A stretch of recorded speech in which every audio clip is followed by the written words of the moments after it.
ये सोच के दिल मेरा जोरों से धड़कता है। সো হেই হোয়াটসঅ্যাপ আমার প্রিয় বন্ধুগণ, তোমরা সবাই কেমন আছো? আশা করি যে বন্ধুরা তোমরা সবাই খুব ফাটাফাটি আছো। সো বন্ধুরা, তোমাদের মাঝে আমি এই চ্যানেলে আরো একটি নতুন স্পেশাল ভিডিও নিয়ে চলে আসলাম। আশা করি যে বন্ধুরা এই স্পেশাল ভিডিওটি কি হতে চলেছে সেটা তোমরা ভিডিওটি থাম্বনেল এবং টাইটেল থেকে অলরেডি বুঝে গিয়েছো। হ্যাঁ বন্ধুরা, আজকে আমাদের ভিডিওতে থাকছে আমাদের সবার জনপ্রিয় মিষ্টি রায় বা বিধি মন্ডল দি, তার সঙ্গে থাকছে আমাদের বংরাম দা। সো তারপরে থাকছে আমাদের মিষ্টি রায় দি ভাই কিংবা বিধি মন্ডল দি ভাই, সেই পুরাতন বলবেন শুভজিৎ মন্ডল। সো আজকে আমরা এই দুই তারকার মধ্যে তুলনা করব যে কার সঙ্গে সব থেকে বেশি বিধি মন্ডল দি ভাই বা মিষ্টি রায় দি ভাই সব থেকে বেশি ভালো মানায় বা তার সঙ্গে বেশি ভালো লাগে। সো সেটাই আমরা এই ভিডিওতে দেখতে পাচ্ছি। তাই বন্ধুরা প্লিজ ভিডিওতে না লাইক করে থাকলে এখন এই ভিডিওতে লাইক করে দিয়ে ভিডিওটি প্রথম থেকে শেষ অবধি না টেনে স্কিপ করে দেখতে থাকো। সো যাই হোক বন্ধুরা, যেমন আমরা জানি যে সবাই আমরা মিষ্টি রায়কে চিনেছি শুভজিতের মাধ্যমে, তাই বন্ধুরা চলো আমরা তার সঙ্গে মিষ্টি রায় দিদির কিছু স্পেশাল রোমান্টিক বা সাইড ভিডিও দেখে আসি। रख लमा तीनों किते हाइड करके दुनिया दी नजरा तो साइड।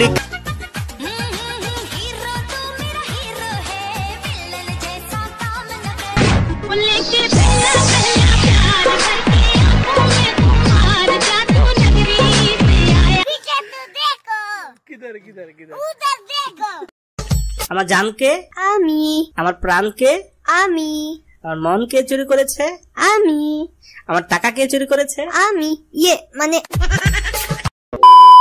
সো যাই হোক বন্ধুরা, তোমাদের কাছে এই মিষ্টি দিদির প্রথম বয়ফ্রেন্ড শুভজিৎ দার সঙ্গে এই ভিডিওগুলো দেখে তোমাদের কাছে কেমন লাগলো সেটা অবশ্যই বন্ধুরা তোমরা কমেন্টে জানাতে একদমই ভুলবে না। সো যাই হোক বন্ধুরা, চলো এবার আমাদের সবার জনপ্রিয় বংরাম দা এবং মিষ্টি দিদির কিছু রিলস ভিডিও দেখে আসবো।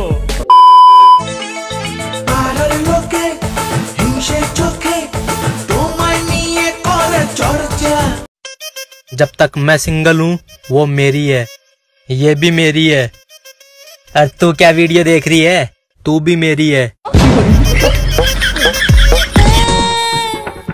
और पगला रे मेरा नाम भी पगली रे, और पगला रे भी मुझे कितना बेकरार किया है, प्यार किया है रे, बहुत प्यार किया है। সো যাই হোক বন্ধুরা, তোমাদের কাছে এই বিধি মন্ডল দি এবং বংরাম দার এই রিলেশনশিপটা কেমন লাগছে দেখে কিংবা এদের ভিডিওগুলো দেখে তোমাদের কাছে কেমন লাগছে সেটা অবশ্যই কমেন্টে জানাতে একদমই ভুলবে না। সো বন্ধুরা, যাই হোক তোমাদের কাছে সব থেকে বেশি বিধি মন্ডল দি বা মিষ্টি দিদিকে কার সঙ্গে ভিডিওতে বেশি মানাচ্ছে কিংবা জুটি থেকে সেরা ছিল শুভজিৎ নাকি বংরাম দা, সেটা অবশ্যই বন্ধুরা তোমরা কমেন্টে জানাতে একদমই ভুলবে না। এবং যদি তোমাদের এই দুইজনের মধ্যে শুধুমাত্র একজনের সঙ্গে বিধি দিকে বা মিষ্টি দিদিকে ভালো মানায় সেটা সবার আগে তোমরা কমেন্টে জানিয়ে দেবে। এবং বন্ধুরা, তোমাদের যদি এই ভিডিওটি একটু ভালো লেগে থাকে তাহলে বন্ধুরা প্লিজ ভিডিওতে একটা লাইক করে ভিডিওটি তোমাদের বন্ধুদের কাছ থেকে শেয়ার করে দাও। এবং বন্ধুরা, তোমরা যদি এই চ্যানেল নতুন দর্শক হয়ে থাকো তাহলে বন্ধুরা প্লিজ চ্যানেলটিকে সাবস্ক্রাইব করে পাশে থেকে বেল আইকনটি বাজিয়ে দাও। ধন্যবাদ, সবাই ভালো থাকবে। তোমাদের সঙ্গে দেখা হচ্ছে আবার এই চ্যানেলে কোনো স্পেশাল নতুন ভিডিওতে।